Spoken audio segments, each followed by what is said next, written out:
So we will go very shortly into meditation, but I just wanted to share with you the beautiful prose of Henry David Thoreau and see why you should never paraphrase him. This is in his Walden, and it's in the chapter Where I Lived and What I Lived For. It's very short, but perhaps you'll enjoy it as much as I do.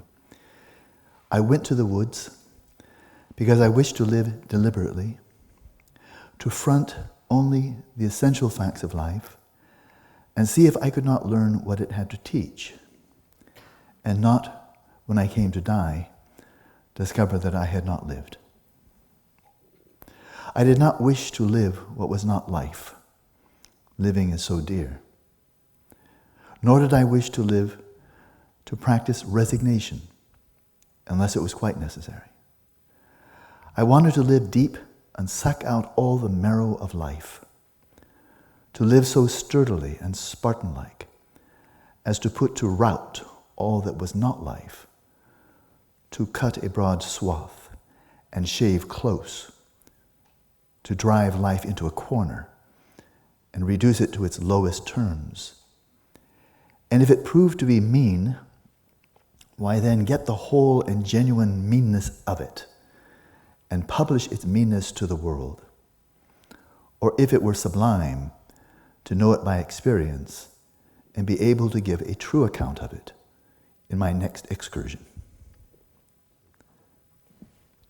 Namo Thoreau. So now we turn to the meditation. I will be very, very brief. It will be a non-guided meditation, so practice anything you like that you find helpful, but you might experiment with doing a combo plate. And that is, you might spend about the first half of the session just gently subduing, breath by breath, subduing the sheer volume and the amplitude of thoughts so they calm down a bit. Because it's difficult to observe thoughts if you're being overwhelmed by them. So first get them calmed down a bit. So instead of a tumultuous cascade, it's more like a gently flowing river. So observe, so just release during the first half, and then during the second half, if you find that you can maintain the stillness and attend to the thoughts, then you may practice settling the mind in its natural state in the second half. That's one possibility. It's a nice combo, I've tried it. So let's go in then and have one silent session, 24 minutes.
also.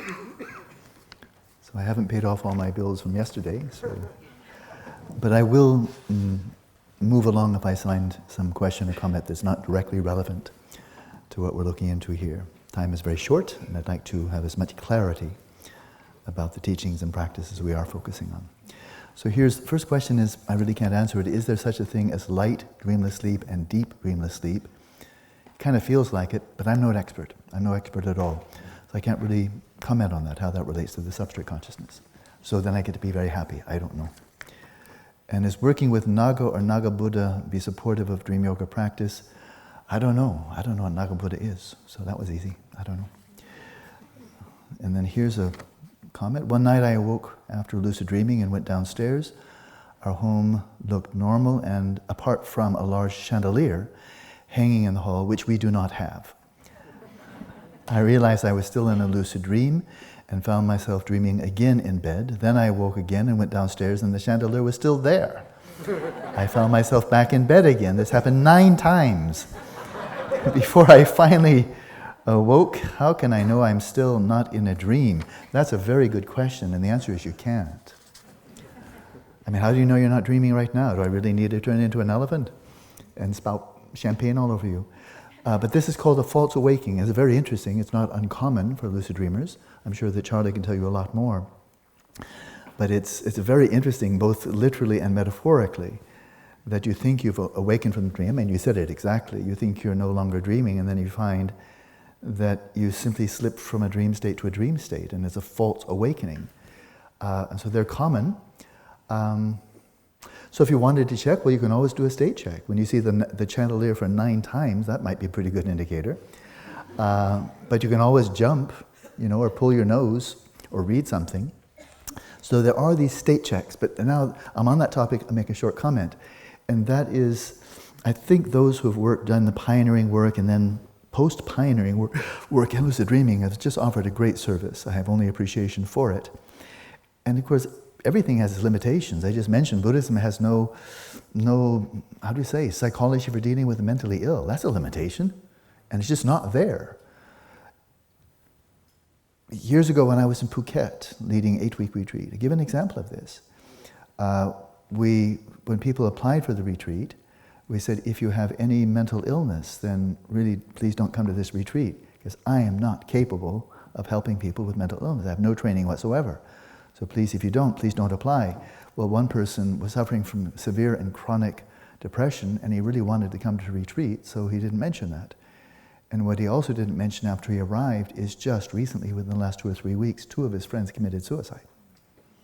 So he showed up on my doorstep, and I'm leading a pretty intensive shamatha retreat, and he was severely depressed, of course. And I think he stayed for about a month. And I can say honestly, I did everything I could for him. I really wanted to help him. He was severely, debilitatingly depressed, had a long history of depression. And I just brought out every arrow out of my quiver. How could I help? Try this, try this, try this. And I couldn't help him. And after a month, we both agreed, probably better to head home, And I gave him a hug. Yeah, I wish I could help you, and I just don't have the skills. And that's a limitation. I think I know Buddhism rather well, but I could not help him. So everything has limitation, and limitation of the modern lucid dreaming techniques is, at least implicitly, they call it a reality check. So if you jump and you come crashing down, you read something, it's always the same, you pull the nose, nothing happens. Then the kind of invited conclusion is, okay, you're awake and this is real. And get on with it. Which would imply you're awakened during the waking state and then you're delusional or, not dealing with reality when you're dreaming. But it does stop there. So I think it's a limitation. That you're not really in the waking state, in your daytime lucid dreaming, you're not really probing deeply into the nature of the waking state. You're kind of saying, I'm awake, I'm okay, and moving on. Whereas that's exactly where the Buddhist daytime dream yoga really takes off.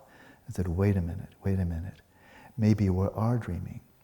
And as an analogy, I've been listening to Buddhist reports for a very, very long time. And there are a great number of false awakenings. People believing very confidently that they've achieved shamatha, they've achieved jhana, 4 jhanas, samapatis, they've achieved stream entry. One fellow said, I've achieved sambhogakaya. I translated for him. He was speaking to Geshe Rabten. He said, I've achieved Sambhogakaya, but I'm a bit concerned because I don't feel any compassion. That's a false awakening. And then those I've heard a number of say they've achieved nirvana. They still have mental afflictions, they're just not bothered by them. That's a false awakening. And so for that then one wants to double check. How awake are we? And maybe we're not completely awake until we are truly awake. Do you think there could be a relation between imperialism and social structure that would explain why the chicken takes so much time to acknowledge its own death, maybe? There's no question about that, certainly. Between materialism and social structure, sure. Materialism was the state religion of the Soviet Union. It continues to be the state religion of communist China. Do you think that has anything to do with their social structure? So yeah, it does. It does. Material science is paid for by business of finance or governments promoting them in the hope of finding new products, making old ones more cheaply in material, or employment of human beings. Business can make a little money out of consciousness. It needs material things to sell. How do you create one? How do you create one something that is immaterial? I can't just read that crucial word. But it's a very good point. I'll just respond to that in general. There's an enormous amount of money to be made by selling, at great profit, mental anesthesia. And that's all the psychopharmaceutical drugs are. And of course they don't heal anything, which is really great for the company, because that means you'll keep on buying their product.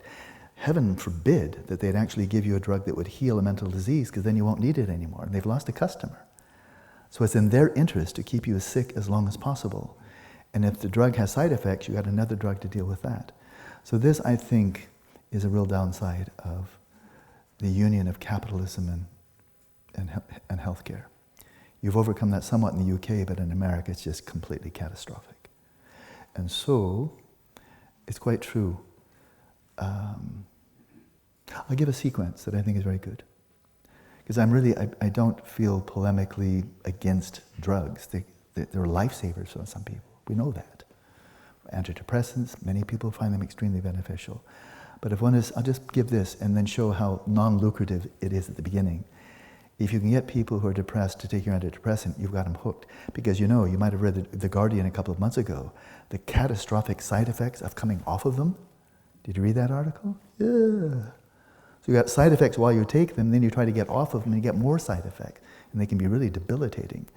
So that's a good way to get people hooked. They may as well just be drug peddlers. It's very lucrative, but again, it can be very useful. But if one is really trying to heal people, and talk therapy can't be helpful because they're just so debilitated by depression, give them the drug. Help alleviate the symptoms. It's good. Better than just being knocked out by the symptoms. But then gradually wean them off. And many professional psychotherapists do this. Clara, I'm sure you know this. That they'll give them the drug if they really need it, if they're psychiatrists.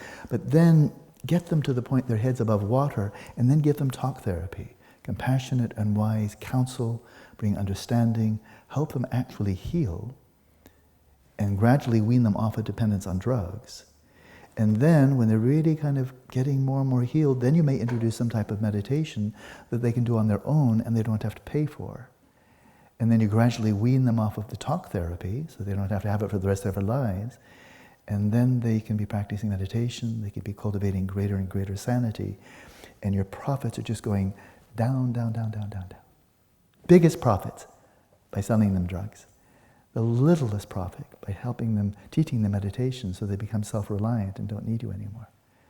So the goal of a meditation teacher is to make people less and less and less reliant on you and more self-reliant. There's not much profit in that, but that actually helps people.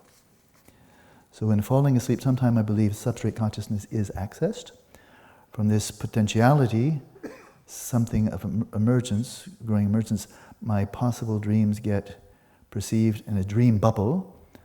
I know something. I know I perceive more than one dream at a time. Where can I fall into? Is that possible? If one can be a little bit more careful with the handwriting, it'd be helpful, because I can't quite read all of this. I'll say, yep. probably. Why not? I don't like to refute people's experience. Their interpretation of experience may be false awakenings and so forth. But if people say they experience something, I listen. And so could you please give the lung for the 7-line prayer of Guru Rinpoche to Gye Che. That's not Tibetan, but it's a nice try. To Gye Che. Good try, though. A for effort. E for effort.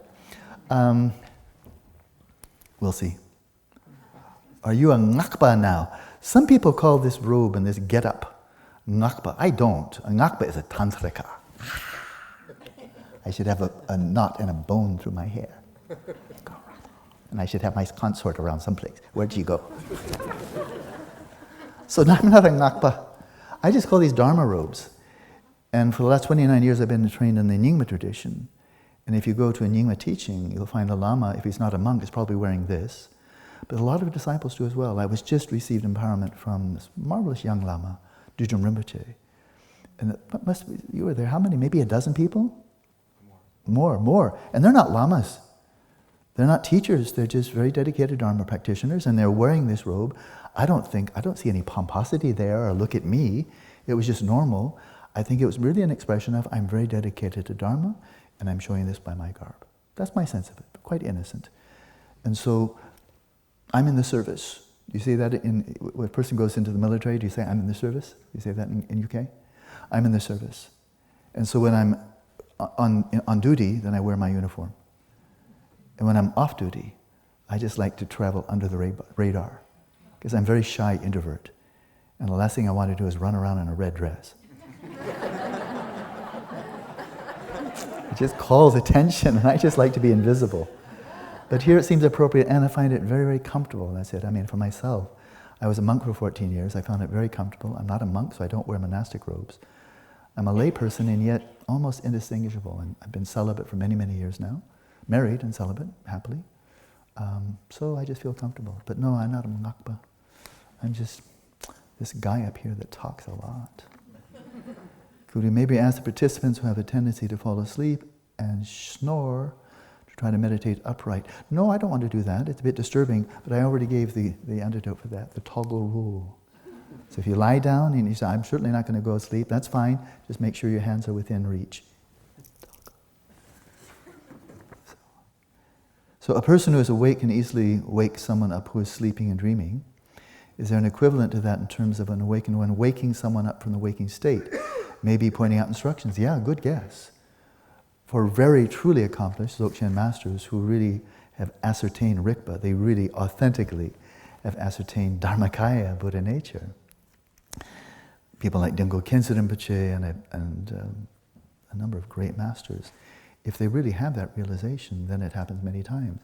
They give pointing out instructions. They point out to individuals who are very open, very ripe, have faith, are attentive, and ready. They point out that which is already present in plain sight but not seen. And that is, there's a cognitive deficit on the part of those of us who are not realizing Rigpa right now. Because Rigpa isn't somewhere else. Rigpa is not one of the synonyms for Rigpa, pristine awareness, which is Buddha nature, which is Dharmakaya, which is primordial consciousness.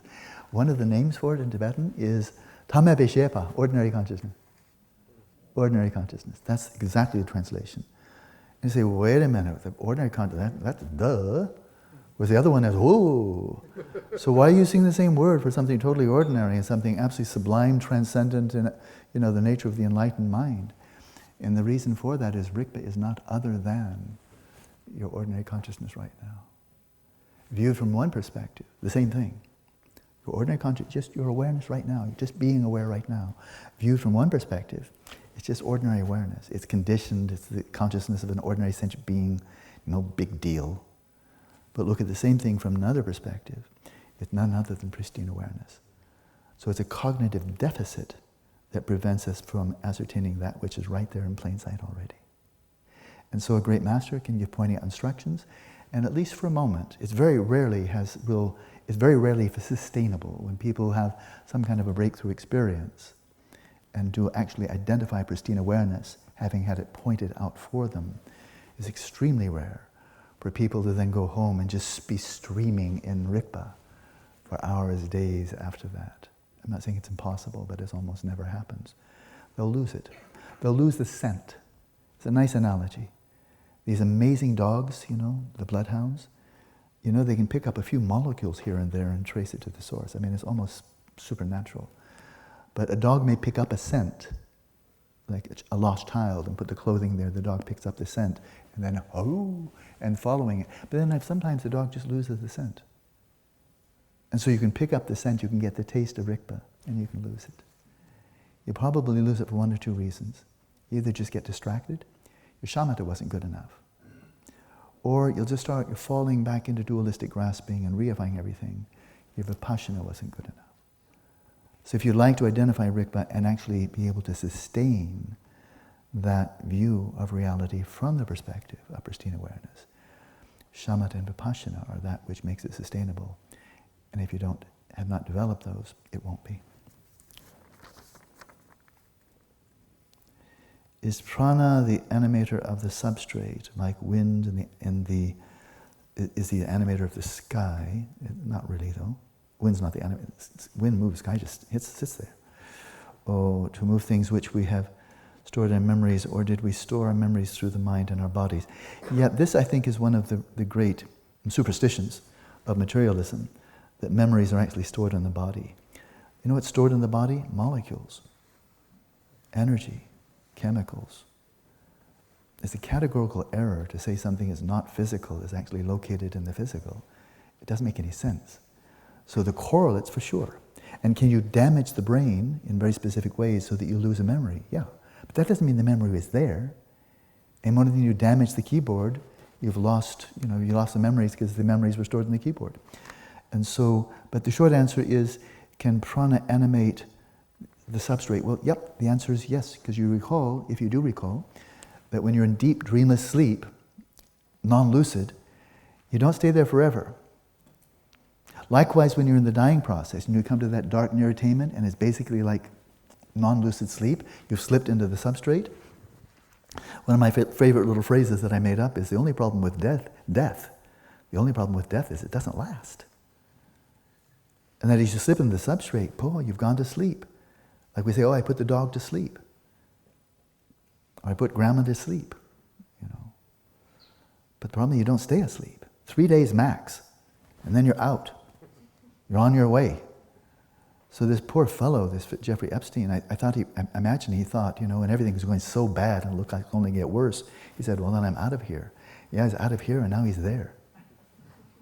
I'm afraid that was a tremendous discouragement, bad surprise for him. I feel only compassion for him. I mean, his behavior is atrocious. But I'm sure he thought he was out. All I have to do is hang myself, problem's over. Your problem just began, Buster. There's no out. There's no out. So what stirs you when you're in the substrate? Karmic energies. Yeah, they stir you. They break the symmetry. Substrate consciousness comes out, then comes the grasping of I am, and you're on your way perpetuating your samsara. What would be the most meaningful experiment you can imagine in Tuscany after some have achieved shamatha? I'm happy to answer that because I've given it a lot of thought. More deeply, people progress, not only achieving shamatha, then vipassana, and then what I'll be guiding will be people who really like to head out on this very straight, unelaborated path of Dzogchen. That's what I feel competent to do, capable of doing. But shamatha alone, even without the vipassana, I would love to see it. We'll have 18 cabins. If we get the money and we build them, we'll have 18 cabins. And we'll fill them all with people who are very, very dedicated, very deeply committed. And so I'm anticipating, if all this goes as planned, at least more or less, within 5 years, we should have a number of people who have achieved shamatha. And they'll be able to dwell in the substrate. They're in. Stay as long as they like, pretty much. 4 hours, 6 to 8 hours, no problem. And then, while they're there, now your awareness has come to rest in the hard drive. Right? You're not resting in the brain. You're resting in the hard drive of the substrate consciousness, which, according to this theory, which is a testable theory, the substrate consciousness is where all your memories are stored. Your memories of what you had for breakfast this morning, and your memories of who you were in the past life, all the memories are stored there. The brain activity allows you to access those, or it doesn't. But no memories are stored in the brain. Chemicals are stored in the brain. Water, fat, protein, and electricity. That's what's stored in the brain. So, to put this to the test, and we'll invite scientists in, and I know a number of very, very good ones, outstanding scientists, neuroscientists, psychologists, philosophers, and physicists. Invite them all. And just to find out what is true. Not trying to prove Buddhism. But very simply, I want to keep this short. A lot of questions coming up. But this is something I've given a lot of thought to. And that is, let's test this hypothesis. This is a testable hypothesis. All the materialistic theories about brain, not a single one is testable. They're just beliefs. Blind beliefs, really. But this one is a testable. Where are memories stored? In the brain or in the substrate consciousness? You can access that. Get into the substrate consciousness. Take the laser pointer of your attention. You're kind of like in Carnegie Hall with perfect acoustics. It's silent. And that's where all the information is. Take the laser of your attention like a time machine and dial up 1 month from today, 1 month in the past from today, and pose a question. What did I have for breakfast? Something you cannot remember in the daytime, in ordinary consciousness. Dial up something. But then here, we want to have the scientist involved. Because this has to be a rigorous, controlled experiment that lends itself to positive and negative results, and not just trying to prove Buddhism. So we get the scientists, independent, skeptical but open-minded, and very critical and rigorous, like a quiz show. Get them to speak with your relatives, friends, and so forth, and get a lot of data points. 6 weeks ago, a month ago, ask your mom, where were you 3 years ago? Ask your uncle, what were you doing on your birthday when you were 14? And so forth. Get a whole bunch of information, just like a quiz show. Get the answers from valid sources, and make sure the meditator doesn't know what your questions are, otherwise it's cheating. And then the scientist comes to the meditator and said, okay, here's the question. It's a quiz show. Here's the question. What did you have for breakfast 6 weeks ago on this day? Who can remember that unless you have the same breakfast every day? But then you go in, point your laser pointer, and what people have reported for at least 1,500 years is when you're there, you have RAM, rapid access memory. You can just zone right in and call it up and come up with a veridical memory. Is that true or false? Well, if you call up something from 6 weeks ago and you get a correct answer, that's encouraging. Dial up 6 years ago. Still correct? Good. Dial up 20 years ago. Still correct? Keep going. Keep on going back to the age of 2 or 3. You find, grandpa, grandma, mom, dad, somebody who knows some accurate information about something specific on a day when you were 2 or 3 years old, and you'll have no idea what the question was, and then pose it. Are you still coming up with, correct answers? And if you are, then good. If the person is 48 years old, say, very good. Now, where were you 50 years ago? Who were you? Where were you? And now this is where it gets interesting. The 3 possibilities that I can think of, if you can think of a fourth one, let me know. One possibility is the person, the 48-year-old, dials up, 50 years ago, where was I, and gets no signal.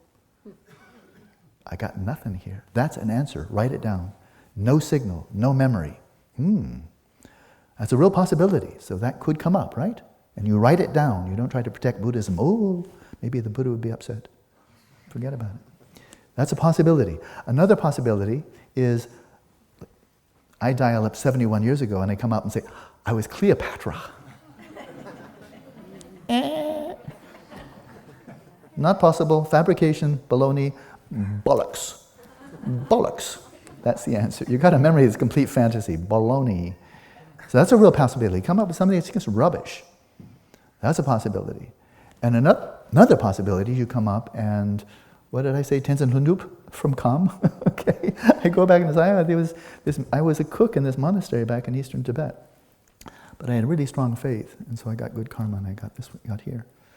And my mom's name was this, my dad's name was this. My younger brother's also in the monastery. He's much smarter than I am. He's actually a tuku, so I kind of take care of him, look after him. But then I died. 1948, I died. And then I was in the bardo. Let me a little bit tongue-in-cheek. I was in the bardo. And I really wanted to be reborn in Lhasa. And so I'm in the bardo and I'm asking around, anybody know where Lhasa is? I'm disoriented here. Lhasa. And I run into a Mexican. And I asked the Mexican, do you know where Plaza is? He said, Plaza? What does that mean? I mean, Plaza, place of the gods. You mean like angels? Yeah. Oh, Los Angeles, it's over there. And I wound up being born in Pasadena. And I was born, my mom was there. And the doctor came over me, and I pissed right over his head. I was like, whew. It was quite a miraculous birth. At least it was a real good pee. But I think I was really pissed off. I wanted Plaza and I got Los Angeles. So part of that's a joke, but you could come up with a memory that could be tested. So attendance loop. Was there a guy there? Find out. And then find out more, and then come back to the meditator and say, we've learned a lot more about Tenzin Lundrup. Where were you born? What was your younger brother's name? Who was your teacher's name? What was your job in the monastery? Get the right answers, and now pitch those. If you have one subject, that would be very interesting. If you had 10, you might actually catalyze a revolution in the mind sciences. Be cool. And that's a good, honest, clean experiment, isn't it? Come up with negative results. Egg on the face of Buddhism. Could happen. So can we find a solution from or in the mind if we know the mind caused the problem? Oh, what's that phrase? It's attributed to Einstein, but falsely. The mind that created the problem isn't the mind that can solve it. He said something similar, but I check it out, it's not the same. The answer better be yes. But there's hope for that. So the mind is confused. How can a confused mind, release itself? Don't you need somebody outside? Well, yeah, that's where the role of the guru comes in. Hopefully the guru is less confused than you. If he's not, don't choose him. Or her. This is where spiritual friends come in, reality checks. This is where, in a marital relationship, where the two are really spiritual friends, they can really help each other. Really help each other. I know that. Spiritual mentors, gurus, are there to help you. But when all is said and done, you need to unconfuse your mind, and you need to learn how to recognize your own faults and dispel them, or view them from the perspective of awareness. So there's hope. There's a long history of that hope being fulfilled, so it's not just speculation. Is it possible to achieve some degree of vividness in the practice of settling the mind in its natural state, as in a lucid dream? Yeah, for sure. Absolutely. So we're going to cover this. We're going to be doing this at least one more day. But the theme of vividness, why don't I just pause there, because it's a very interesting issue. Vividness, we have relaxation, pretty straightforward, stability, continuity, got it. Vividness, acuity, high definition, intensity, clarity, luminosity, all in the term selwa in Tibetan. There are two types of vividness, temporal and qualitative. And so, and this is on the top of the pyramid, so don't go for there too soon. Lay your basis in relaxation, stability, and then you start refining, fine-tuning your vividness. And the temporal vividness, this has been, I think, I've seen this scientifically tested with positive results. I've seen that. And that is people who are very well trained in shamatha and have developed the temporal acuity, the temporal high resolution. They can detect very brief events that people with untrained mind cannot. So, in the Buddhist view, there's variations here, but the standard one that we learn in Tibetan monasteries, it's 65 mind moments in a finger snap. And a finger snap is about 1/10 of a second, 65 mind moments in that duration. So that means one mind moment would be about 1/650th of a second. So more or less about 2 milliseconds. But it's said, now we're back to Buddhist epistemology, that apart from extremely accessible people, nobody can apprehend something in 2 milliseconds. It's just too short. It's just too fast. But then the scientific studies, they got great technology for this. They can flash something on a screen and mask it, and they can determine exactly how long it's shown before it's masked. So what has been clearly demonstrated is that people can see an image, like a triangle, a square, red, blue, that's flashed and then masked. And it's quite clear that people, especially with some training, can identify correctly what was cast there on the screen if it's cast there for as short as 1/50th of a second. 50th of a second. People with training can push the limit. People with no training, maybe only 1/10 of a second. Right? So did I say 1/50th? 50 milliseconds, that's 1/20th. 1/20th of a second, 50 milliseconds, clear, I saw it. 50 milliseconds, very short. Maybe even 25 milliseconds, that's very, very short. People with no training, maybe 100 milliseconds, or if their mind wanders, a second or two. So that's temporal vividness. It's higher, it's many more frames per second. More frames per second. Getting more information in a single second, because you're getting more data points, more clicks, more ascertainments. That is malleable, it is trainable, and it's I actually participated in an experiment like that. There were two of us, and nothing spectacular, but we showed that actually it can be trainable. And the other one is qualitative vividness. And this is where the object, the stimulus, what you're attending to, may last for seconds at a time, but it's so subtle that you normally wouldn't notice it. But if you increase the qualitative vividness, then even if it's very, very subtle, you'll pick it up. You'll be able to detect it. So those are two types. And the settling the mind in its natural state is just a brilliant technique for enhancing both. Because as you get sharper and sharper, you'll be able to detect extremely brief spikes of a desire, an image, a thought, a motion, just a spike and it's gone. You'll be able to detect extremely brief mental events that otherwise you would never notice. That's temporal.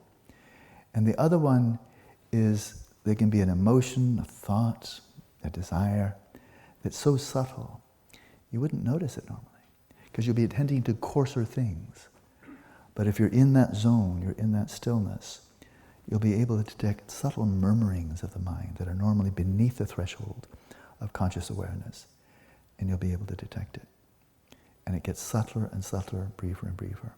It's really brilliant. It's very simple, but it is brilliant. Oh, could you please explain again why we observe thoughts, images in real time and impulses, emotions only retrospectively? It's just, you can see it, especially when you deliberately generate a thought. Okay, on 3, I'm going to start thinking, Mary had a little lamb. 1, 2, 3. I was right there. I was right there. The didn't happen before I noticed. I was already looking, ready for and it came. And so it's real time, it's perfectly obvious. Right in at the count of 3, I'm going to visualize a peach. 1, 2, there it is. Got it. It wasn't, I didn't get it after, I saw it come up. It wasn't there and I saw it come up. That's real time. That's real time. So there's a complete synchronicity there, at least there can be. Whereas when a desire arises, for example, that's one of the many subjective impulses, a desire for some tea, a desire to read the next note and so forth. In that first moment of the desire, what's your attention focused on? The object of desire. Otherwise you wouldn't desire it. I want to read the next note. So my attention is focused on the note. But that means it's not focused on desire. In the second moment, I may notice, there's a desire to read the next note, but that's retrospective. So any subjective mental state that has a referent when it arises, it's probably focusing on the referent and not on itself. But in the second moment, then you can detect it, and that's retrospective. That's why. If appearances come from the substrate consciousness, okay, let's stop right there, because that's not what I said. Appearances come from the substrate. That's the space, that's a holodeck. There they are. Whew! Appearances rise to you, they're coming from the substrate. So that's the first point, it's a little bit off. Your mental processes, when you start dreaming, and you're apprehending the things in the dream, and feeling this and wanting that, and so forth, your subjective mental processes are emerging from the substrate consciousness, they're subjective. But the substrate's not a subject, it's an object, it's the space you're attending to. Appearances arise from the substrate, mental processes arise from the substrate consciousness. And so substrate consciousness, so it's a small glitch, but I want to be clear. Substrate consciousness is individual. How do the appearances of different individuals relate to each other, and why do we experience common appearances? Okay, now that's a very subtle, important question. And so I'm going to jump a little bit to the middle way view that we'll look onto probably, if we end on Monday night, right? Probably on Sunday. Because we'll get into very subtle, very deep waters and very subtle waters. When you go into the Madhyamaka or middle way view, and in that view, just sneak preview, I will have to be short, a lot more questions, and we'll have time for this. But in this middle way view, and I had this hammered home to me about 40 years ago, when I first started taking an interest in physics. And we had an extraordinary Madhyamaka master. He was a great Geshe Ugin Setten. He was quite renowned. Lived about like 98 or so, a long life. And he was there at our monastery for a month, and I translated for everybody. So I translated for him. And he told me, just to make sure I wouldn't remember, in the Madhyamaka view, we're not refuting the existence of atoms. Elementary particles, waves, fields, we're not refuting those. They exist. They have causal efficacy. We're simply questioning how they exist, but not whether they exist. So is there a world around us? Are these walls made of atoms? Are they emitting photons? Are sound waves traveling through the air when nobody's listening? Yeah, of course. Of course. Are photons there when nobody's looking? Yeah, of course. This planet's 5 billion years old. Human beings have been here for about 200,000 years. Was it here before we were? I reckon. But are they inherently existent? No. So we're going to get into this. But then why do we experience things in commonality? These walls were made by bricklayers. They're made of atoms. They were here before we came. They'll be here after we're gone. There's a commonality there. Do they exist independently by their own inherent nature objectively? No. But are they there in the physical world? Yeah. Is there a physical world? Yeah, there is. So that's a commonality. And then there's a commonality, too, that we're all human beings here, last I checked, which means we all have human brains, human sense faculties, human frontal cortex, and these appearances are arising independent upon very similar brains. Therefore, when I point to something and I say, I'm seeing yellow, what do you see? And you say, I'm seeing yellow, we're probably referring to the same thing. Philosophers kind of like to say, well, maybe when I say yellow, it's what you think is green.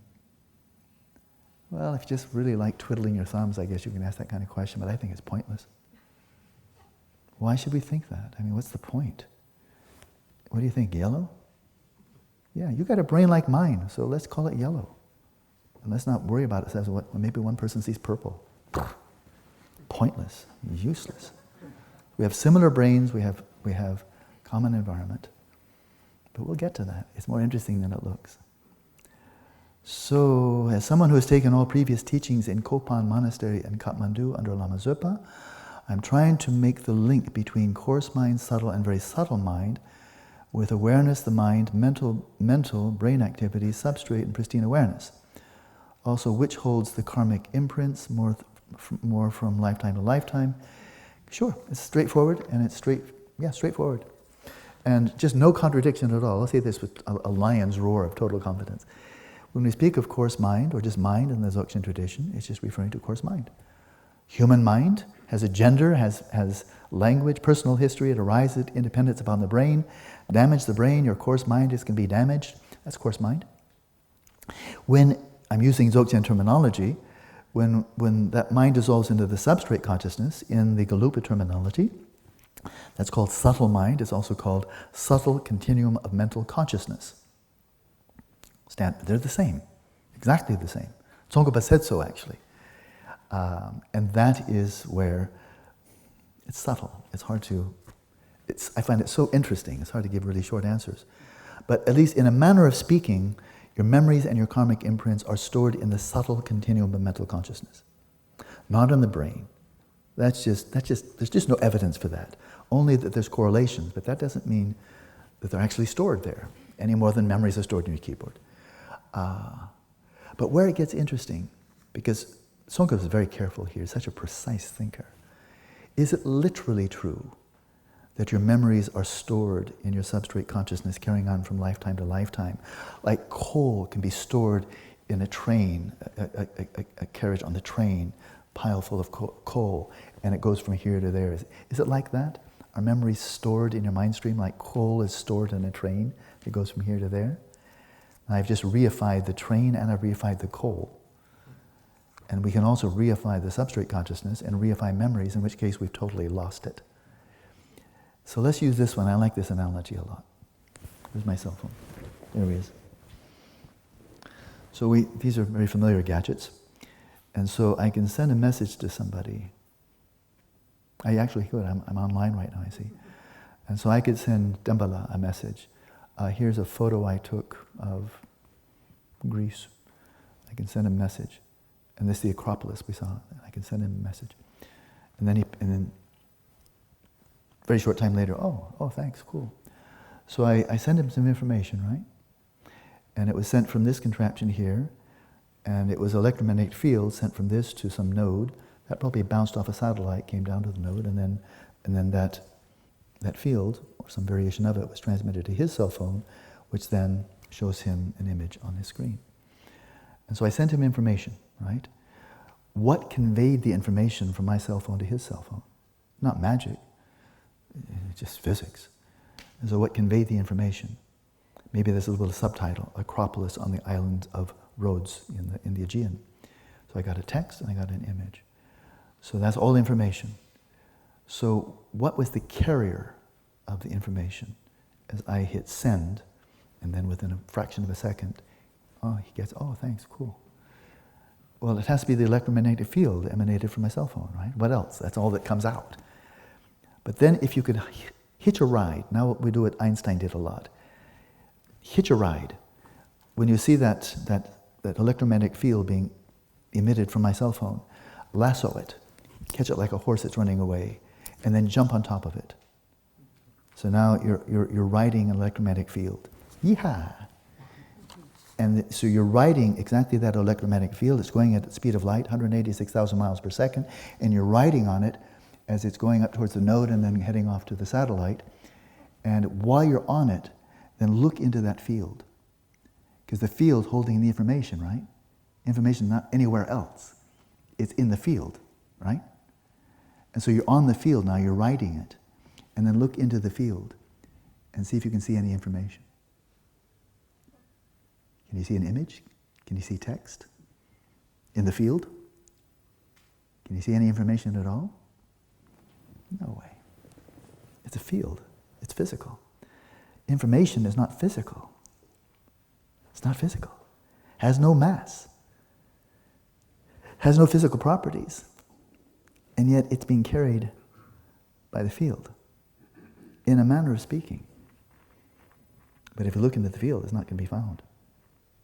And yet it's not found anywhere else. So then we stop reifying the field and information. Stop reifying the mind stream, stop reifying memories. And then you say, in a manner of speaking, my memories were stored in a past life and they're brought to this life. And what connected past life and this life?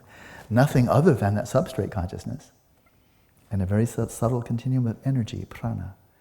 So they're stored there, but then if you look for it, you're not going to find them. It's rather like that. I think it's the closest analogy I can come up with.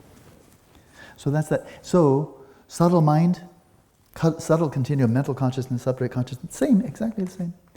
And then the indwelling mind of clear light, you've studied with Lama Zopa, then you know Vajrayana, then you know stage of completion, indwelling mind of clear light that you manifest through stage of completion practice. That is, according to the Dalai Lama, equivalent to Rigpa. That's very subtle mind. So that's it, it's not difficult. What does the field of phenomenology, where does it fit into the study of subjective experience? I know really a world-class philosopher. He's a lovely man. We're very good friends. I have the privilege of calling him my friend. His name is Michel Bitbo, outstanding French philosopher and physician and quantum physicist, and he's read Sanskrit and he knows Madhyamaka and Kant. Pretty bright guy, actually. And he's really a world expert in phenomenology. Husserl, Heidegger, he really knows his stuff. And in all the fields of Western philosophy, this one really is cozying up to Buddhist philosophy in the sense of really being radically empirical. So it's very close. Where does it fit in? Very close, because the phenomenologists, unlike many other philosophers, are really focused pretty much 100% on understanding the world of experience and not worrying about what exists beyond experience out there in the real world. And so they're focusing exactly on what Buddhists focus on. The Lebenswelt is Loka. Loka is the world of experience. And in the world of experience, it should be obvious. Thoughts are as real as matter. How can they not be? So it's very productive. I'm looking forward to much deeper collaboration with phenomenologists because they're asking a lot of similar questions. How can, okay, maybe just wrap this up. How can 5,000-year-old wisdom tradition of contemplative knowledge come together with modern scientific physicalist viewpoint, which is based on its rejection and has as its goal the theoretical closing of the explanatory gap in all areas according to its reductionist assumption? Very good question. The answer is you can't. You can't. There are many closed-minded Buddhists. I want to say that first. Buddhists that think science has nothing to offer to us. What do they know? They're not even enlightened. And scientists have as much mental afflictions as anybody else, so what do we have to learn from them? And so the Buddhists that just think science is a waste of time. Just give me a cell phone and shut up. You know? So I have no interest at all. I mean, what do the scientists know compared to the omniscient one? Why should we even listen to what they're saying? Especially if the material, that's what this shows, they're flat out stupid. So why should we listen to them? So they're closed-minded Buddhists, as they're closed-minded Christians, and they're closed-minded scientists. And I think it's just wonderful they have the right to be closed-minded, but I'm not interested in having dialogue with them. It's a waste of time. So I don't voluntarily enter into dialogue with religious fundamentalists. I respect that they have the right to believe that, but I'm not going to waste my time. And I've encountered scientists who are completely closed-minded and absolutely focused on materialism, and I wish them well. I don't look down on them. I think their views are not very valuable, but I'm not going to waste my time. Time is too precious. So there's a bunch of those, but among Buddhists there are those who are very open-minded and really questioning and eager to learn, as well as to share, and I'm happy to talk with them. And I've met enough scientists, really sharp, really expert, very open, eager to learn and eager to share their own knowledge. And these are the people we invite. And the other ones, they can watch us on television. I just don't see any value in trying to persuade people who...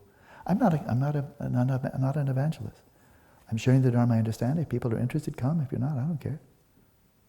If nobody comes to my retreats anymore, I get to stay home and meditate. Yay! So I'm in a win-win situation here. So it's a waste of time. If they're good, if you're totally focused on finding a neurobiological explanation of consciousness, I'll see you in the next life. What is the difference between lucid and conscious? Lucid is a term chosen by, I think, people in the field of dream research, and lucid means you're simply recognizing the dream as the dream, and in the waking state, recognizing mental events as mental events. I've shown the parallel a number of times. Whereas when you're in a non-lucid dream, are you aware of the contents of the dream? Are you conscious of the contents of the dream? Sure. You're just delusional, because you're not recognizing the dream as a dream, and not recognizing it for what it is, you recognize it for what it isn't. Those are real people, this is a real place, I'm really here. So you're conscious and you're delusional. Freud himself said that when you're in an ordinary dream, you're going through a transient phase of psychosis. It's literally true. You have no ability to distinguish between dreaming and waking. You're bonkers. That's the technical term. And so, so you're temporarily psychotic. But you're conscious, but psychotic people are conscious, otherwise you're vegetative, and I don't think that's psychosis, it's vegetative. It's a different term. Can one create, just a little bit more here, can one create karmic imprints in a dream state? For example, if you harm another in a dream state, does it create the kind of karma imprint in the waking state? If not, why not? So that's a very interesting question, and I've changed my mind on that one just over the last couple of years. Because I was persuaded for a long time that if you kill somebody in a dream, if you know karma, then you know there's sampa, jova, murji, tatu, 4 aspects. To have a complete karma, that you've done the deal, it's signed, sealed, and delivered. That's a full karma. To accumulate a full karma, then there needs to be first the intention. So I want to kill the deer over there. I want to kill the deer. I want meat, or I just enjoy killing. So, I want to do that. Oh, there's a deer. And so number 1, I want to kill a deer. And then number 2, I have the preparation. Oh, let's go out hunting. Let's go out and bag a deer. And so we go out, and then I got my rifle. And then I see the deer, and I aim. And so this is preparation. And then there's the mushi, the actual pulling of the trigger, the actual act of killing. I pull the trigger. And then if I strike the deer and it dies, then it's complete, culmination, done deal. So now I have the full karma of killing a deer. In a dream, you can want to kill a deer. The intention could be there.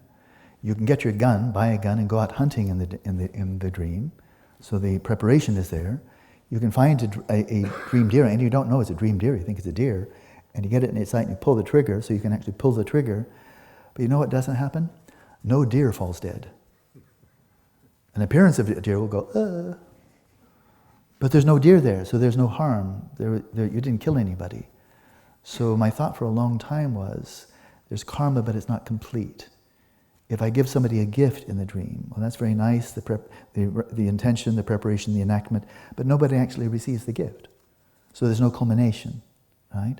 So for a long time, that's what I thought. And then I asked Yangchen Rinpoche the question, it came up, and he said, no karma. And I wasn't satisfied. And then I was reading the Vinaya, and lo and behold, the Buddha said, no karma. No karma. Not in a dream, not in a non-lucid dream. Get lucid, now you're playing with fire. But if you're still happily psychotic, and you don't even know you're dreaming, then you're so screwed up that you can't you don't accumulate karma. And that's what the Buddha said. You don't accumulate karma. You're not responsible for your actions because you're completely deluded. So maybe that's some relief. Islam means surrender. I've heard submission is the term I've used. That is the meaning of the term, surrender of all illusion to surrender of all illusion to truth. Allah means, this is cool, but a little bit off topic, so maybe I'll read it later. A little bit more here. Why it is easier to have lucid dreams when you are very young, and why it becomes more difficult as you grow up to adult. Short answer is I don't know. It does seem to be true. Many people, Stephen LaBerge himself was very gifted as a child at lucid dreaming, lost it when he hit adolescence, and then as an adult thought back to it, thought, why don't I retrieve that? Did, got his doctorate there. Same thing is true for past life recall. Really quite a number of young children do have past life recall. Actually do. Including tulkus, but kids that just, they just do. And for 40 years, researchers at the University of Virginia have been looking into this. And they've just found quite a number of cases, a lot of cases now, where the memories are veridical and there's just no imaginable way how the child could have gotten that information unless the child actually remembers it. It's research that bears very careful scrutiny. If it's cruddy research, then let's call it from the skies. This is how the research is faulty. But then that ability, both among tulkus, among little kids who just happen to remember, it tends to fade out about the age of 7 or so. So I think my speculation is as good as yours. Maybe yours is better. But when we're approaching adolescence and we're getting very acculturated into our current society, then these gifts tend to cloud over. Even in Tibet, tulkus, children, usually lost their past life memories when they get a bit older. And it may be something really simple. And that is, we're really getting into stride in being the person we are in this lifetime. And that just overwhelms all the earlier memories. And our attention is so much focused on the affairs of this life that a natural gift for knowing dreams as dreams, which you may be born with, just fades out because you're busy with other things. Could be that simple. Don't know. Maybe one more.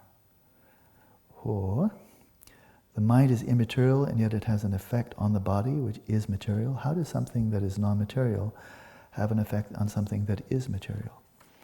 Well, this is a big question, but the first point is, whether we can explain it or not, it's true.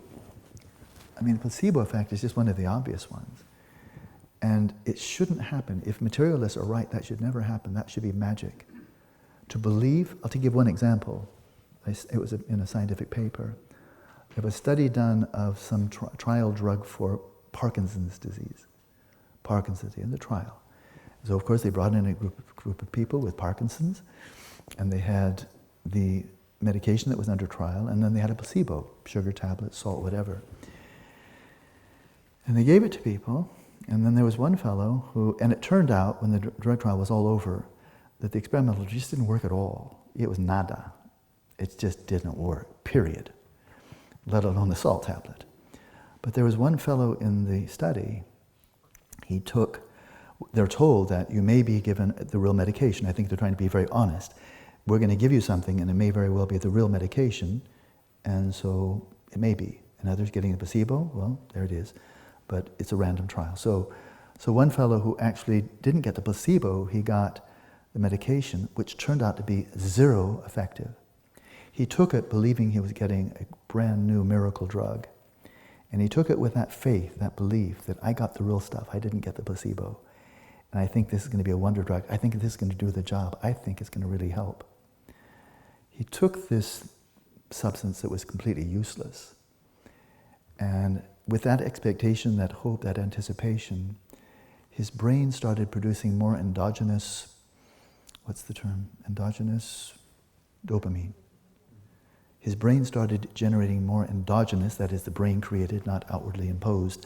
His brain started creating more endogenous dopamine, and one of the cerebral causes for the tremors and so forth of Parkinson's is your brain isn't generating enough endogenous dopamine. His brain started generating more, his symptoms went down. And he thought, hallelujah, this really, really works. I got the real medicine. And the whole effect, scientists were very clear, it did not work. But in this case, he thought it would, he believed it would, he wanted it to. And with that aspiration, he triggered in his brain the precise mechanism that needed to be triggered in order to generate dopamine. He probably didn't know what the word means. I don't think I do. His brain then was triggered so that it generated exactly that substance, dopamine, that would alleviate the symptoms. His wish came true. I'll explain that. I wrote a whole chapter on this in my book, Meditations of a Buddhist Skeptic, and brought a very novel perspective on the whole issue. I won't go into it. It's in the book. But while I was doing research for the book, I corresponded with two world experts. One's a psychologist, the other one's a neuroscientist. And I simply asked them, the placebo effect works, how do you explain it? And the psychologist, or maybe it's an anthropologist, I think anthropologist, said, it works. How does it work? Your question, how does it work that a man's faith, belief, aspiration, that would trigger exactly what was needed to trigger to actually reduce his symptoms? How's that possible? And he said, I've stopped asking that question. He's going to stick with the materialism and stop asking the question. Right? So there's no mechanistic, there's no materialistic explanation at all. It happens, it's a fact. So probably during the latter part of this retreat, I'll throw out an alternative, because that's no explanation at all. Let's just go figure.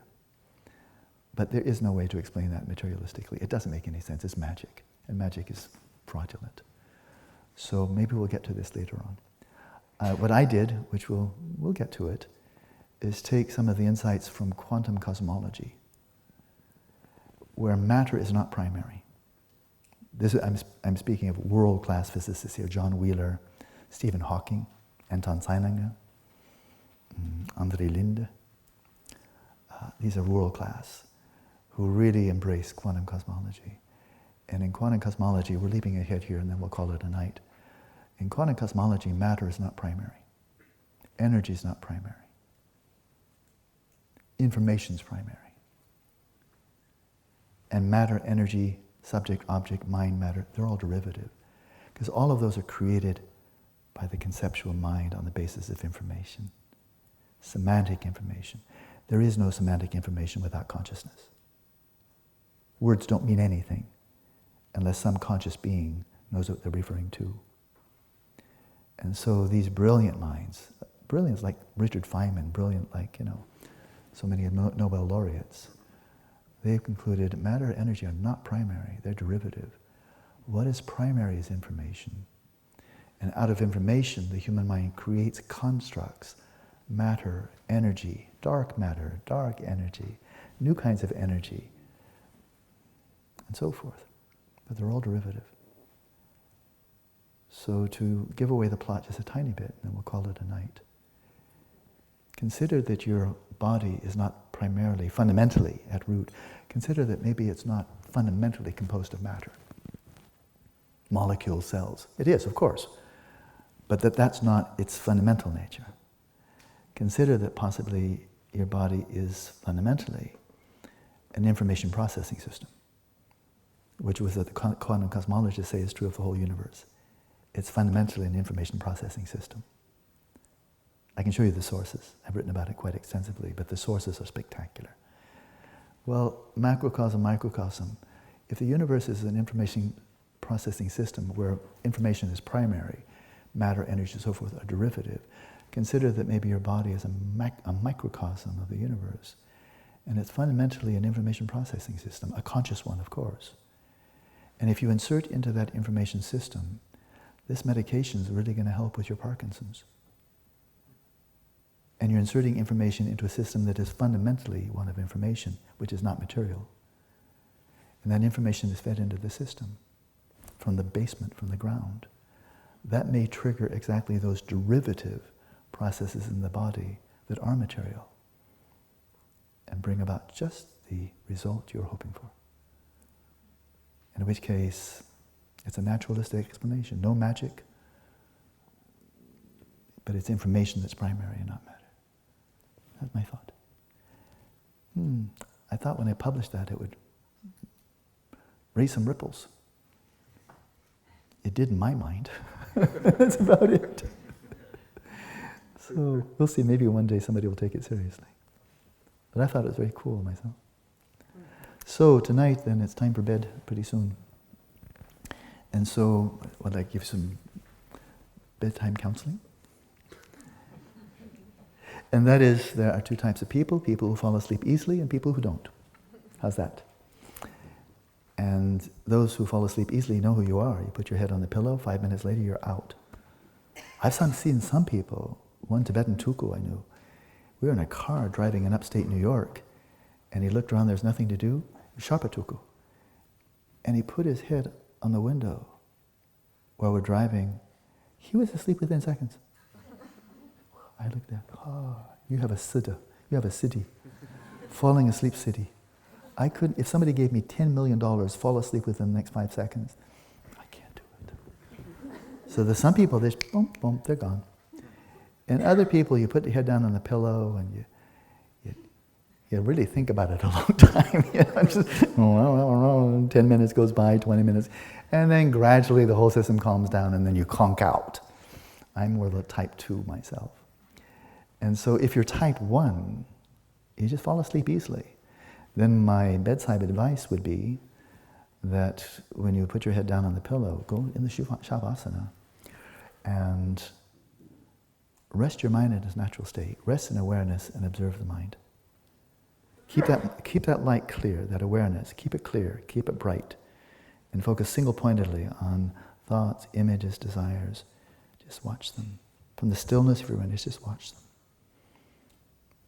And just keep on watching them. And then gradually you may watch them subside, decrease. Gradually you might find that your physical senses are just withdrawing into mental awareness. And you may watch your mind go to sleep. And you may maintain lucidity all the way through and go right into deep sleep and arrive there lucidly. So that's called waking-induced lucid dreaming. So for people who fall asleep easily, you can try that, it might work. If you're one of those people, they're vata people, a lot of wind, a lot of kinetic energy in the mind, and you try that, because I've tried it. You can stay awake for hours. Wow, the TV's still on. Oh, wow, one more advertisement. Oh, soap opera. It's a Western. Mystery. More advertisement. It's going to keep on arousing you. You're not going to fall asleep. And then you're wiped out in the morning. So I would not encourage that. And so if you're type A, then go for it. Try it. Why not?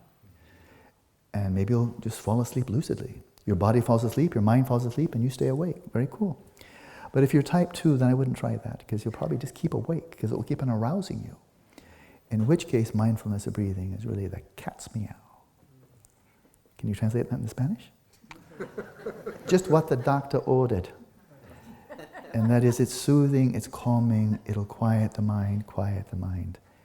And then we get really drowsy. Goodbye, day. I'm going. And then just get a good night's sleep. That's what I would suggest. That's the homework for tonight. Most importantly, have a good night's sleep. See you in the morning.